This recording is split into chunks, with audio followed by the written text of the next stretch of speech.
Agora, é uma boa coisa permanecer posicionado em um lugar. Apacentava Moisés o rebanho de Jetro, seu sogro, sacerdote em Midian, e levou o rebanho atrás do deserto e veio ao monte de Deus, a Horebe. E apareceu-lhe o anjo do Senhor em uma chama de fogo do meio de uma sarça. E olhou, e eis que a sarça ardia no fogo, e a sarça não se consumia.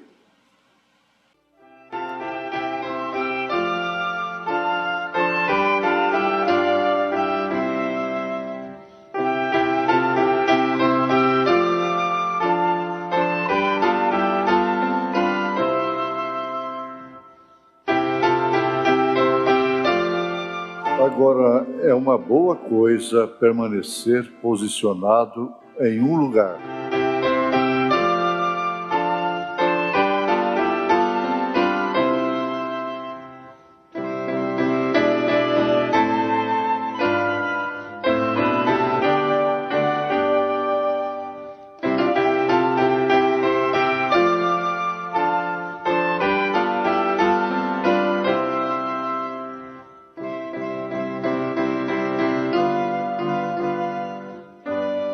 Responde o infortúnio ao senhor delegado: doutor, eu simplesmente estava no lugar errado, na hora errada.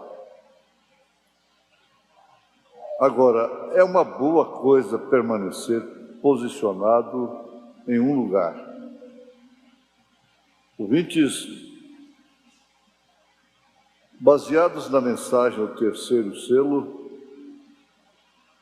nós vamos tomando consciência real do que devemos fazer e como fazer. E, além de tudo, sabermos onde estamos parados.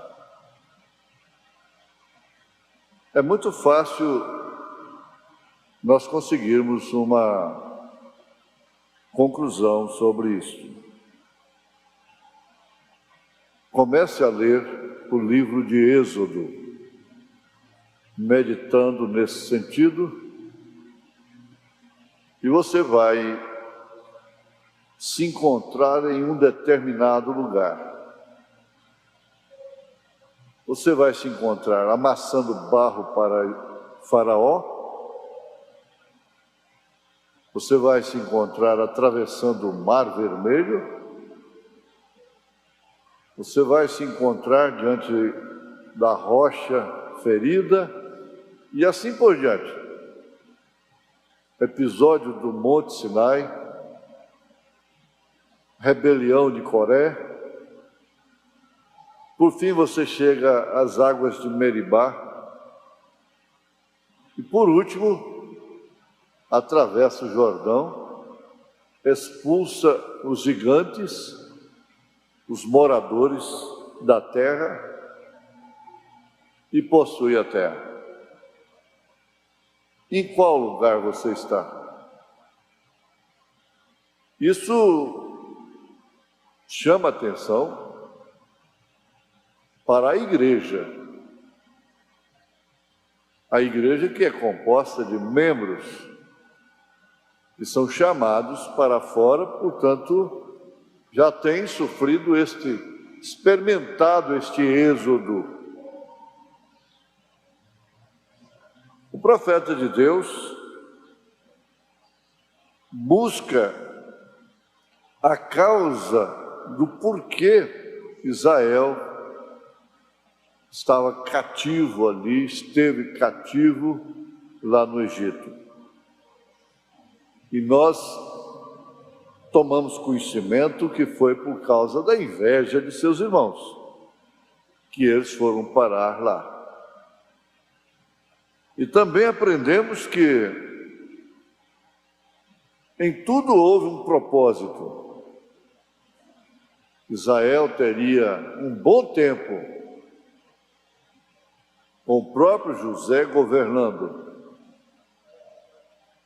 Mas depois a coisa foi mudada completamente.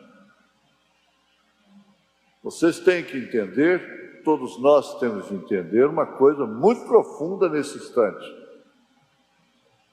E Faraó não buscou Israel numa guerra lá fora, em sua terra, e o venceu em sua própria terra, em seu lugar. E o levou cativo para o Egito. Não. Israel foi com seus próprios pés para aquele cativeiro. E quem causou isto foi a inveja dos irmãos de José. Aquele sistema organizado, fechado, que nunca gostou, sempre aborreceu, portanto, o espírito da profecia, o espírito de Deus. Eles se iludem e aceitam a profecia carismática, mas a profecia da palavra eles odeiam e rejeitam. E eu, nesta hora, como sempre, me encontro surpreso com esta luz que a gente pode ver nesse instante. Que Faraó não foi lá fora, no lugar de Israel, buscá-lo. Teve uma guerra e venceu Israel lá fora, na sua terra, e o levou cativo para o Egito. Veja a causa pela qual Israel foi parar no Egito. Seus irmãos,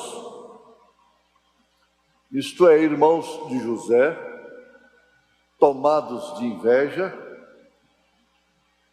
inclusive de ódio do próprio irmão, venderam-no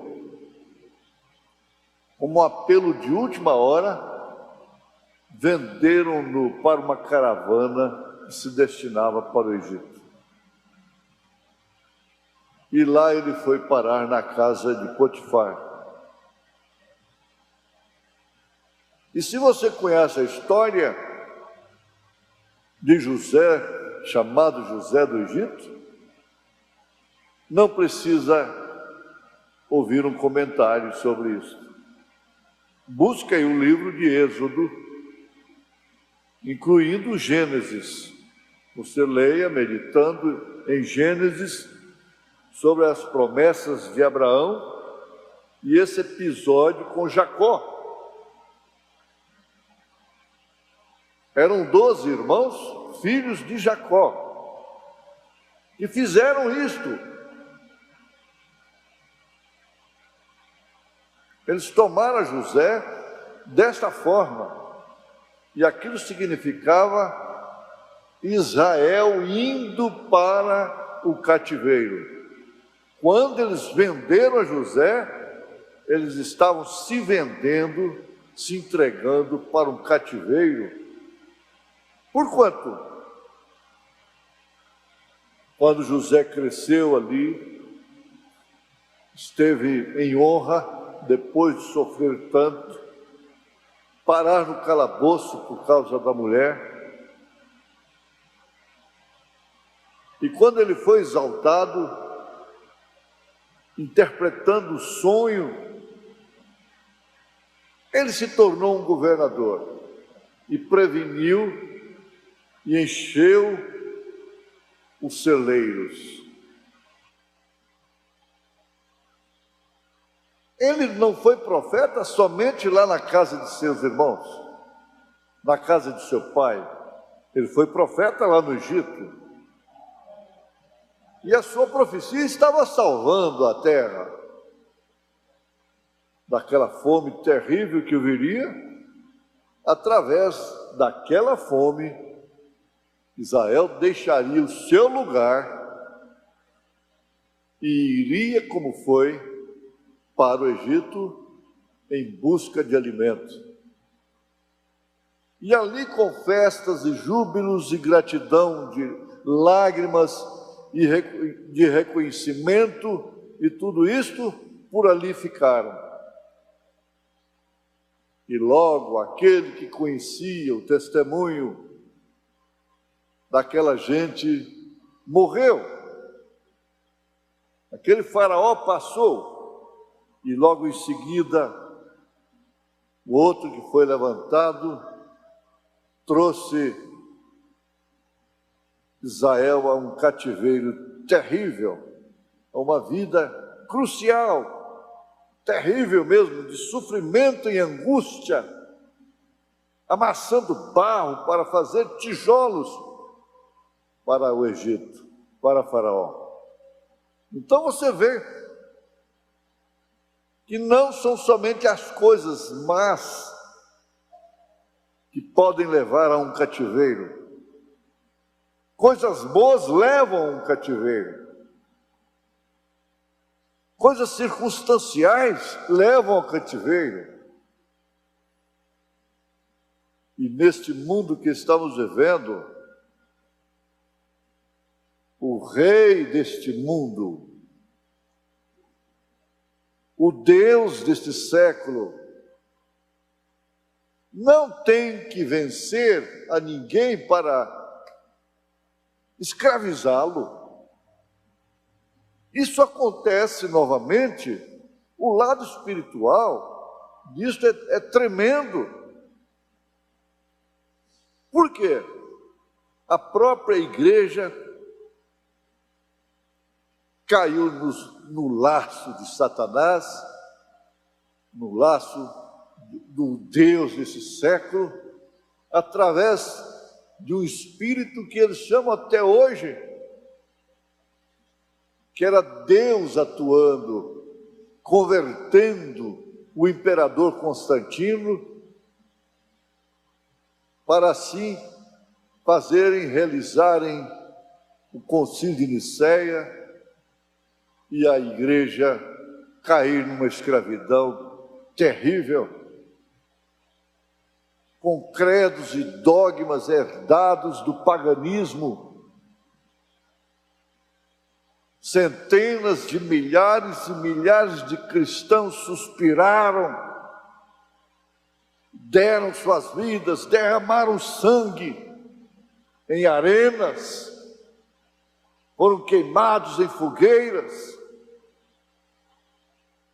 por causa deste passo terrível, enganoso, sutil, circunstancial até. Mas José entrou em cena novamente. O profeta de Deus veio, segundo as promessas de Deus, trazendo a mensagem do Êxodo. E toda a igreja de nosso Senhor Jesus Cristo tem saído dos sistemas, tem saído do Egito, que é o sistema denominacional, organizado, assim estabelece o profeta de Deus. E a mensagem tem trazido para fora dos sistemas, e agora cabe à igreja que tem saído dos sistemas investigar em qual lugar está. Lugar certo, na hora certa. Lugar errado, na hora errada. Você pode se encontrar num lugar errado na hora errada. Você pode se encontrar no lugar certo na hora certa. E Deus tem advertido através da mensagem a todos quantos têm sido libertos deste cativeiro, lembrando-nos de que de todos que saíram do cativeiro do Egito, apenas 2, vejam, mais de 2 milhões saíram, mas apenas 2 entraram na terra prometida, que não significa o milênio, significa sim a era do vencedor. Então essa advertência vem trazendo um ânimo, um encorajamento, trazendo mais luz, não nesse entardecer, mas nesta meia-noite. Israel foi ali guiado por uma coluna de fogo, e logo essa coluna de fogo passou para dentro da arca da aliança. Já não era mais uma coluna de fogo, uma nuvem, mas era a arca da aliança que eles deveriam seguir, e que isso foi colocado dentro do Santo dos Santos, com as tábuas da lei, o vaso do maná que não desvanecia, a vara de Arão que reverdeceu de uma noite para o dia, dando frutos, o vaso do maná que não desvanecia e a luz que não apagava, a glória da Shekinah. Então veja, não foram todos que estiveram debaixo da nuvem que chegaram até a arca. E isso então adverte a todos que têm recebido a mensagem, que têm saído dos sistemas, porquanto tudo que tem acontecido no Êxodo, lá no deserto, está acontecendo também com todos, no mundo todo, com todos os grupos que têm saído dos sistemas e têm aceitado a mensagem. Cuide você. É uma boa coisa permanecer posicionado no lugar correto. Em nome de Jesus Cristo. Amém.